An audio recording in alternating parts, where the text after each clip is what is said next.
what do you want me to do for you? Now, I'm not asking you that question, but someone else is. We'll start by reading a section here in Matthew chapter 20. Matthew chapter 20.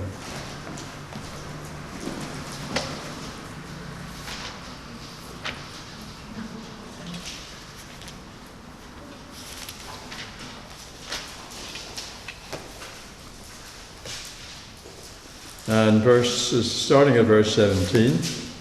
Verse 17. Then Jesus, going up to Jerusalem, took the 12 disciples aside on the road and said to them, Behold, we are going up to Jerusalem, and the Son of Man will be betrayed to the chief priests and to the scribes, and they will condemn him to death and deliver him to the Gentiles to mock and to scourge and to crucify. And the third day he will rise again.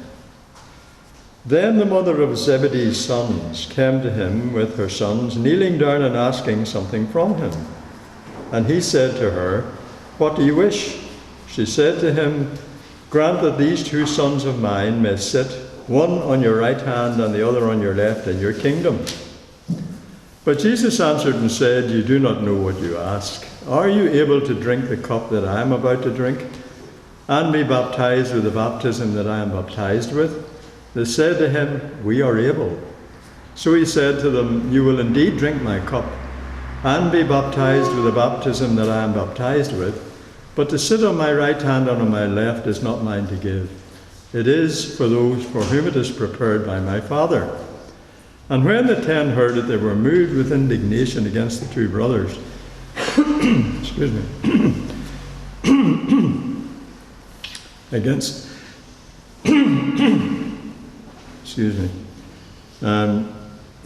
the 2 brothers. But Jesus called them to himself and said, You know that the rulers of the Gentiles lord it over them, and those who are great exercise authority over them. Yet it shall not be so among you, but whoever desires to become great among you, let him be your servant. And whoever desires to be first among you, let him be your slave. Just as the Son of Man did not come to be served, but to serve, and to give his life a ransom for many. Now as they departed from Jericho, a great multitude followed him. And behold, 2 blind men sitting by the road, when they heard that Jesus was passing by, cried out, saying, Have mercy on us, O Lord, Son of David. Then the multitude warned them that they should be quiet. But they cried out all the more, Have mercy on us, O Lord, Son of David. So Jesus stood still and called them and said, What do you want me to do for you? They said to him, Lord, that our eyes may be opened. So Jesus had compassion and touched their eyes, and immediately their eyes received sight, and they followed him. There are 2 deceptively similar questions in this passage. One, what do you want? And the other, what do you want me to do for you? And there's a subtle difference there. Sometimes we miss it, we don't think there's any difference. But let's look at the context here. Jesus is on the way to Jerusalem. He has warned the disciples that he's going to be handed over to the authorities and to be crucified. And that's very sobering for them to hear. And no doubt that shadow hung over them, and there was a somber atmosphere as they proceeded towards Jerusalem. And the mother of 2 of the disciples, James and John, they were the sons of Zebedee, they were called the sons of thunder because they were fiery individuals. They were sort of got stirred up easily, volatile. Some people think the Italians are volatile. These individuals are volatile. She comes to Jesus with them and asks a favour of him. And maybe they've told her what Jesus has said, and she decides to get in before it's too late with this request. And given what follows, she certainly asks an incredible request, saying, declare that these 2 sons of mine will sit, one on your right and one on your left, in your kingdom. And that is certainly something that could be termed the devices and desires of our heart, of our own heart, of what we want. So no wonder the other disciples are angry. with them, because they have been disciples just as James and John had been. But, they're not so pure as you might think, because what's angering them is James and John got in first. They got in first to ask this question. Jesus must have known this lady well. After all, he's travelled with her sons for 3 years. They're among his closest friends. They shared the experience of the Transfiguration when they saw Christ, his face shining as the sun, for example. And her husband was a fisherman, and he employed workers. And notice in Mark 1, verse 19. Mark 1, verse 19. This is talking about Jesus. When he had gone a little further from there, he saw James, the son of Zebedee, and John, his brother, who also were in the boat mending their nets. And immediately he called them. And they left their father Zebedee in the boat with the hired servants and went after him. So they were not at the bottom of the social pile. They could afford to hire people to work for them, and they owned a fishing boat. And of course, Jesus had taken her sons away from the family business, which may have caused some feathers to fly at the time. Probably she was very annoyed at that. But no doubt, since that time, she had fed and watered them on many occasions. And, we can imagine her as a strong personality, a force to be reckoned with if crossed.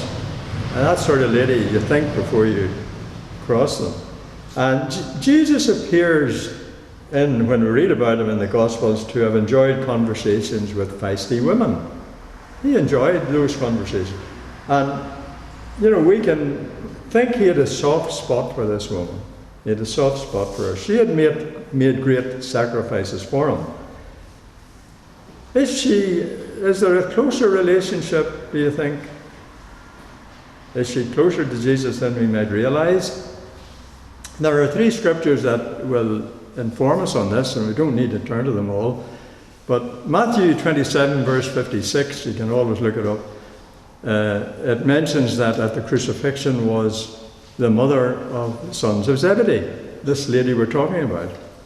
In Mark 15, verse 40, we read about a Salome being there. And in John 19:25, it mentions Jesus' mother's sister being there. So she is actually Jesus' aunt. And John and James are cousins, full cousins of Jesus, related to him. Very close indeed. So, Jesus would have known her all his life. He would have known her all his life. And his response is firm to her. He doesn't praise her for her insight that he will one day have a kingdom. He doesn't praise her. Instead, he simply says she hasn't got a clue what it's all about. She hasn't got a clue what it's all about. He's going to suffer, to be mocked, flogged, and crucified. And the disciples can indeed share that by going with him to Jerusalem.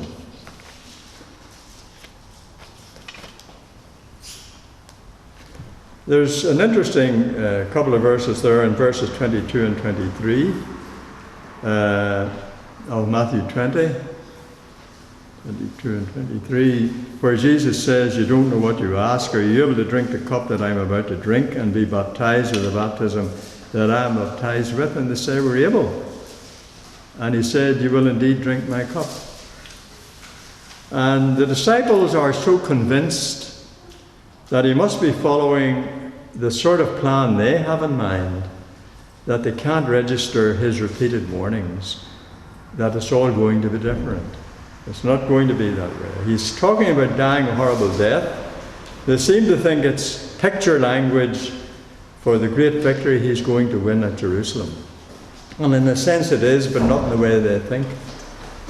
This request opens a window on the whole sordid business of power. Young politicians try to guess who's going to be at the top, and they try to latch themselves on to that individual. Are they loyal to that person? Say he doesn't get to the top but falls and there's a big disgrace and all the rest of it. They get out of the road as quickly as they can. There's no loyalty at all. no friendship there, cheap loyalty. And that's the level James and John were working at. That's the level they were working at. And Jesus' curious answer to them opens a very different window on the biblical roots of the calling he was following. The Old Testament prophets speak darkly, really, about the cup of Yahweh's wrath. And in Isaiah 51,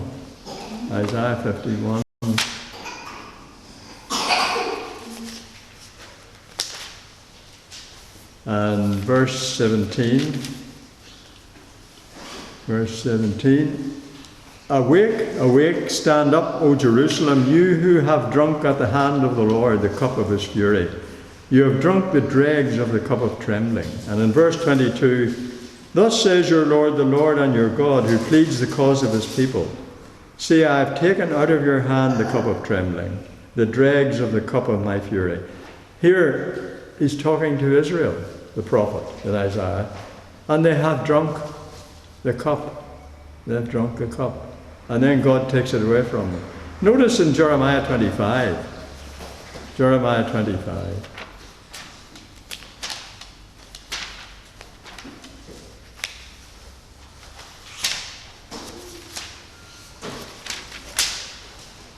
And verse 15.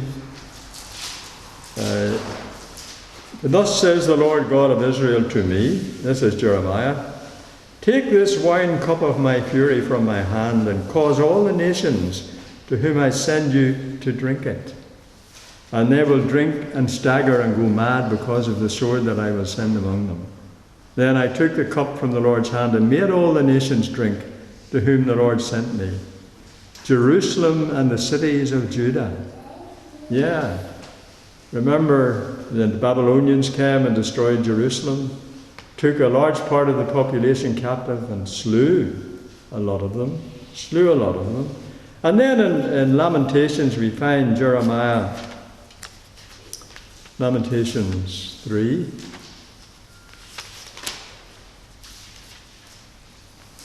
Sitting among the ruins of Jerusalem. And in verse 1 he says, I am the man who has seen affliction by the rod of his wrath. He has led me and made me walk in darkness and not in light. But in verse 19 he's saying, Remember my affliction and roaming, the wormwood and the gall, my soul still remembers and sinks within me. This I recall to my mind, therefore I have hope. Through the Lord's mercies we are not consumed, because his compassions fail not. They are new every morning. Great is your faithfulness, the Lord is my portion, says my soul. Therefore I hope in him. And here Jeremiah, he's mourning and weeping. Tears are running down his face for Jerusalem. And yet he remembers that God is faithful and God doesn't abandon his people, that there is hope. Jeremiah remembers that. And there, in those instances where that cup was drunk by the nations, God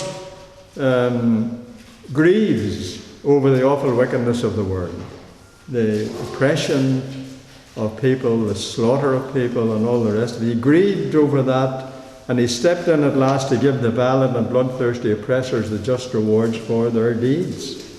They were forced to drink the cup. And the shock of this passage in Matthew is that Jesus speaks of drinking this very cup himself. He is going to drink it. The disciples couldn't grasp this idea. They couldn't grasp it. They were bent on power and prestige.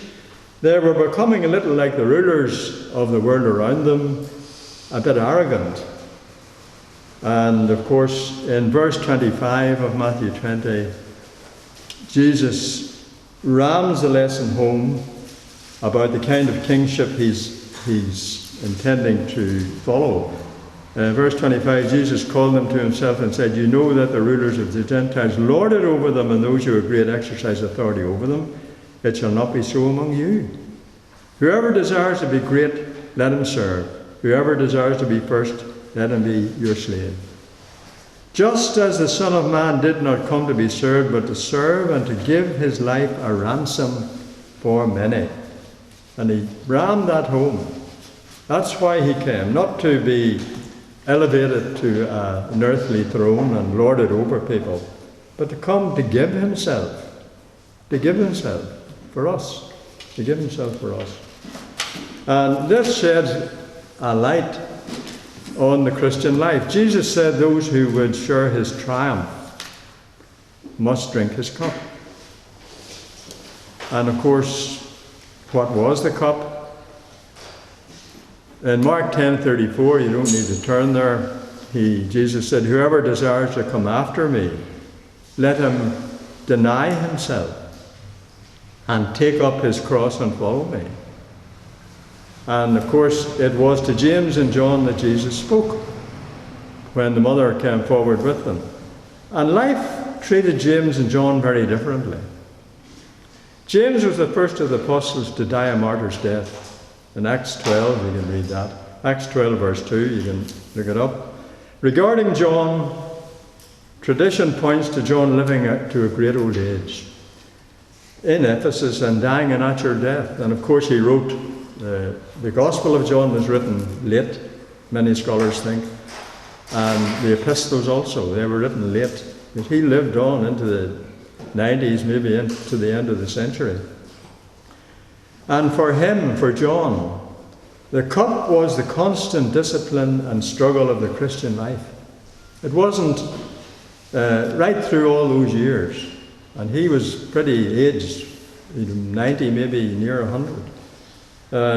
It's wrong to think that for the Christian the cup must always mean the short, sharp, agonizing death of martyrdom.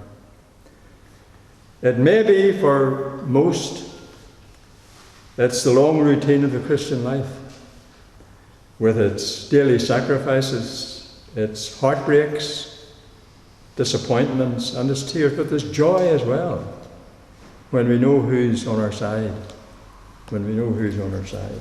Not all tears, there's great joy, and we have to look forward to a tremendous future. So Jesus never lost patience, nor did he become irritated here with these men, nor their mother. They were chattering away about positions in an earthly government. Jesus never doubted that these men would remain loyal to him. He never doubted that. He knew he was going to betray him. But he never doubted the others would be loyal. He didn't think for a moment of writing them off as a bad debt. He believes in us just as he believed in them. He believes that we will be loyal and be there at the end. In Matthew 19, verse 27,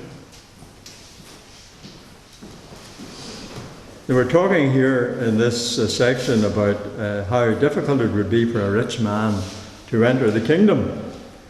And Jesus said it'd be easier for a camel to go through the eye of a needle than for a rich man to enter. And the disciples were amazed, of course, and said, well, who then can be saved?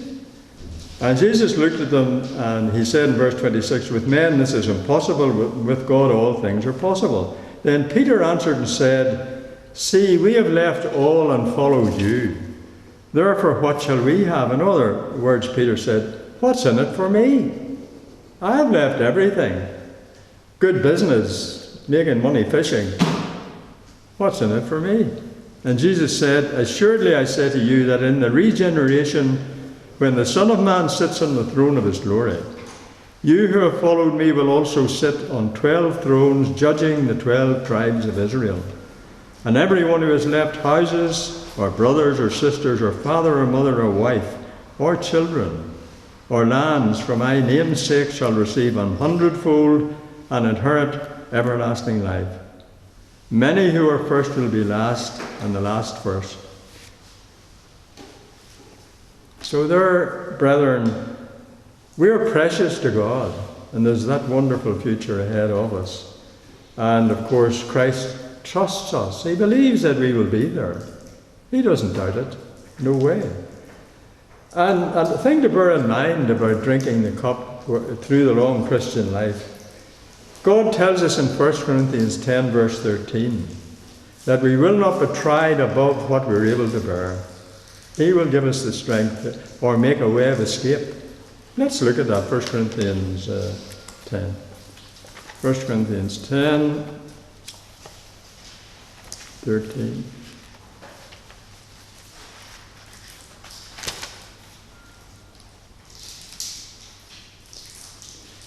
No temptation has taken you, or trial, or whatever, has taken you except such as is common to man. But God is faithful, who will not allow you to be tempted beyond what you're able, but with the temptation will also make the way of escape, that you may be able to bear it. So, brethren, most of us will encounter buffetings and ups and downs in the Christian life.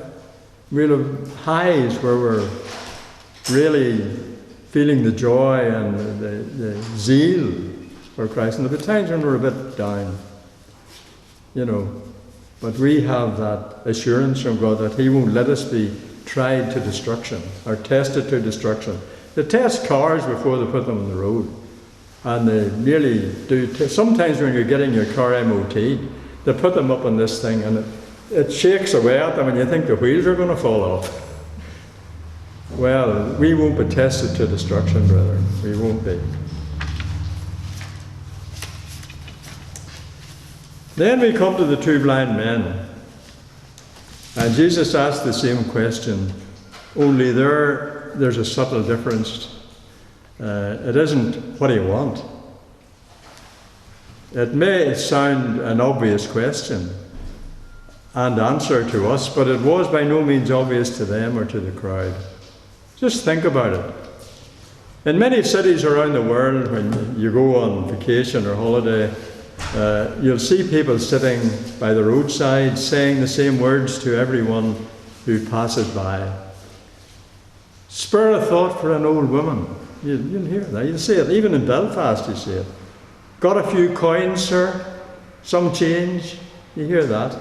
Take pity on an old soldier. You hear that too. On and on this goes. They'll be there every day. And you see them when if you're in Rome or some of these big cities, Jerusalem. You see these people sitting there, old, many of them old or disabled or whatever. Try to see the world through their eyes. You get used to people ignoring you. Walk past, they don't want to see the person. Or smiling at them, in a patronizing way. You get used to sitting there in the heat, hoping for just enough coins to get you through the next day. And the next, and not much of a life, is it? Not much of a life, but it's the one you know, if you're a beggar. It's one these blind men knew, and they had each other for company, and no doubt travellers through Jericho had seen them many times. They probably had a family in town who eked out a bare existence and couldn't really support them. So when they heard that Jesus was coming through, they pricked up their ears. For James and John, the thought that Jesus was to be king meant maybe advancement for them in their idea of their career. For the two blind beggars outside Jericho, the thought that Jesus, son of David, was coming through meant money. Where there's royalty, there's money. So they redouble their efforts to catch his attention, despite the crowd's efforts to hush them up. And the crowd did try to hush them up, but we read, "Have pity on us, mercy for a blind man, son of David." They were shouting these things. And then they were probably thinking, call him a king, make him feel good. He'd want to show how generous he is. And of course the rich like to let people see them giving money. The rich like to see that. These are the sort of thoughts that would humanly go through a person's mind. And perhaps the most they hoped for was that Jesus would send a disciple with some coins. Maybe that's what they hoped for. They didn't expect him to call them. They heard the crowds go quiet. And remember, these two couldn't see. They were on the spot. Every eye was on them. And they probably felt embarrassed. And the voice that had called them was asking them a question. Nobody had asked him that for years. What do you want me to do for you? Maybe their first thought was, what do you think we want? Money, of course. What does a beggar want? What did he mean? Then they were thinking, what did he mean? Was he hinting? He couldn't possibly be hinting about their sight. They'd look stupid if they asked, and he wouldn't or couldn't do it, wouldn't they? And then they wouldn't get the money either. Maybe it was better to play safe. And just imagine you're sitting there in the hot Jericho sun, and it is hot in Jericho, beats down in seconds. Each second seems like an hour. And then the dam bursts. Master, open our eyes. The dam bursts. And Jesus was deeply moved. He had watched the drama that had taken place in front of him. He could see into their heart. He knew what it would cost them and would cost them to dig down beneath the hard crust of a lifetime of begging and to ask instead for the one thing that really mattered, their sight. And he touched them and they could see. Wasn't it? If you had been there and seen that, this man touching these good people, and they could see. They could see who touched them. Their response, they followed him. They followed him. They left one life behind and began a new one. And this happens to anyone who asks Jesus for something and finds Jesus, his searching question coming back, piercing through the outer crust and finding the real need that you want inside. And that's what Christ does. That's what he did do to each of us. And you know, sometimes there's a crust, a bit of a crust remaining. And we have to tell him what our real need is. Even long into the Christian life, I find that, I'm sure you do. There's still things that we try to screen away from our consciousness. And Jesus will break through those things. What do you want me to do for you? He'll break through them. And then the need will bubble up through the crust when the real need is met. And the result is real discipleship, brethren.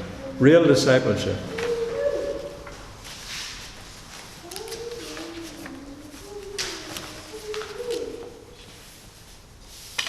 It is a profound and a demanding question, much more so than what do you want. We all have our wish lists. Some are realistic, others are not. I would suggest the question we are asked is, what do you want me to do for you? Because we can't merely ask favours when we're a Christian. You see, we're being invited to open ourselves up to a relationship with Jesus, who offers himself to us. He offers himself to us. And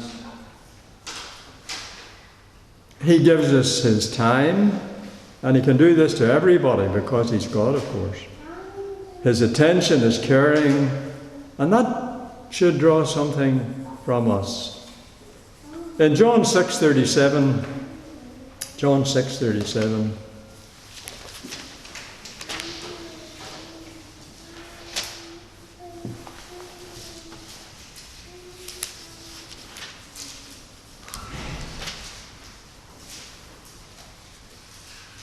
Jesus said, all that the Father gives me will come to me, and the one who comes to me I will by no means cast out. If we go to Jesus, he isn't going to turn us away. No, he's going to embrace us and welcome us. I will by no means cast out.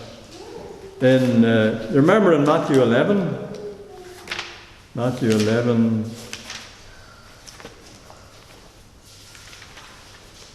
and verse 28.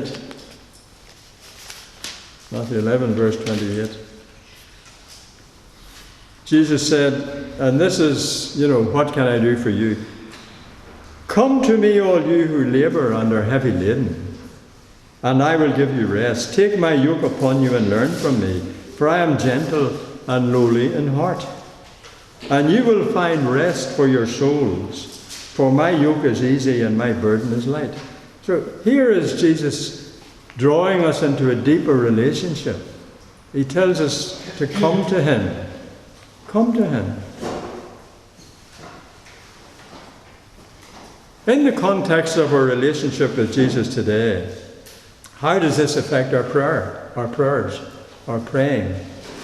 Is our prayer a wish list? Something you want? Something you'd like to happen?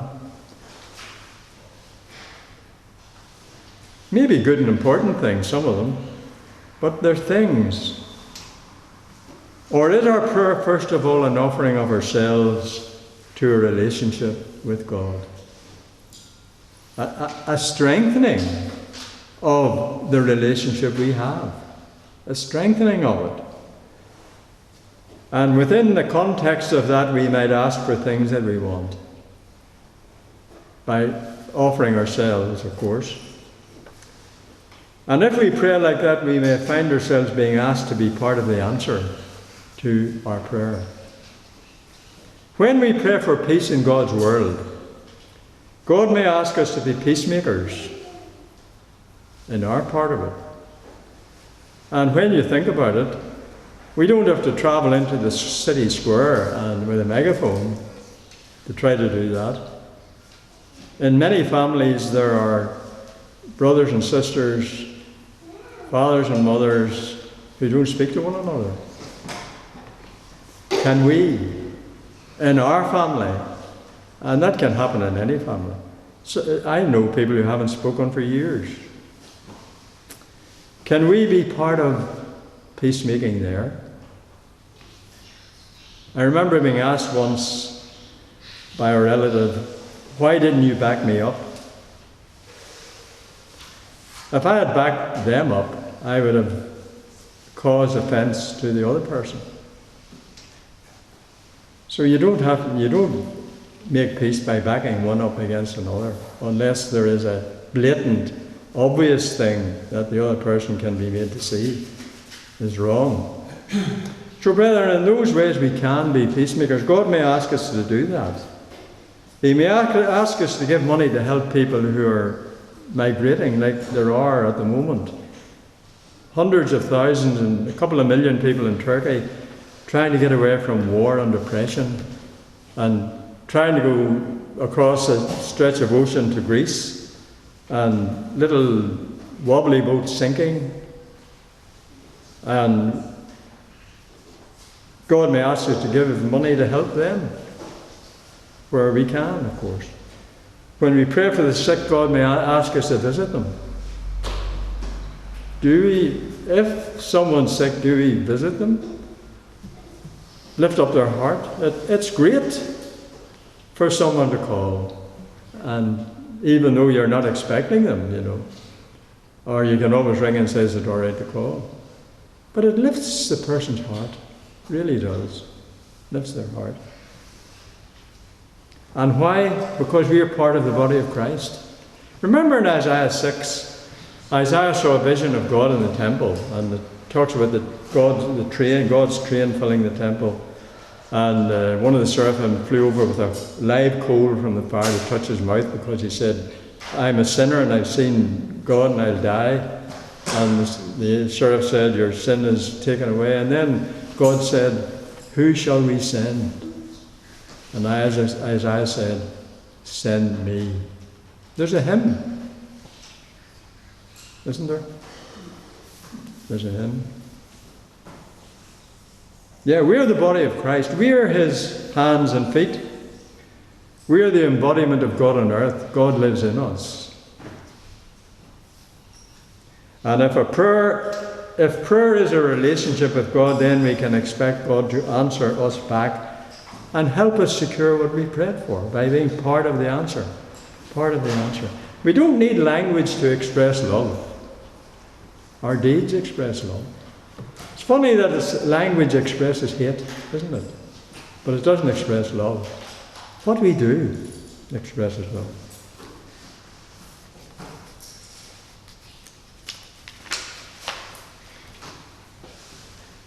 We hear the news of events that are every bit as desperate as the Jerusalem of Jeremiah's time when the city was devastated. We see cities devastated now with war, warring factions and lack of peace in various countries around the world. And we can pray, that God will deal with that in the way He sees appropriate. And God knows. God is beyond us. Our minds cannot grasp the immensity and the tremendous love that God has for human beings. And God is working out His purpose. And He will work it out. And every human being will be included unless they reject it. Every human being. And when we face our own trials and tribulations, how do we approach God in prayer? Are we looking for favours? Or are we coming open to God's presence? See, we need to open ourselves to God. That God knows He can use us in doing whatever He wants us to do. And we can entrust our deepest desires to Him. Our deepest longings can be entrusted to Him. But seeking Him is the first and foremost thing, brother. Remember the story at the beginning of Genesis, when Adam and Eve had sinned and hid from God. And what was God's question when He came into the garden in the evening? Where are you? Where are you? God was seeking relationship with His people. And we can offer our time to worship God in the right way. And we come here, and God is pleased with that. And we can offer to be God's instruments in the other ways we've talked about. And we will be responding to Jesus' question, what do you want me to do for you? We'll be responding to that.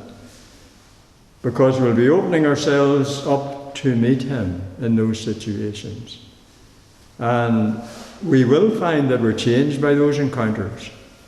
It'll change us.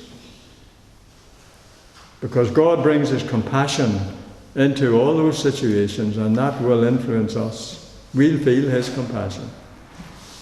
So, brethren, remember what that question means.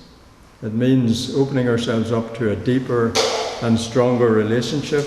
If anyone wishes to come after me, let him deny himself and take up his cross and follow me.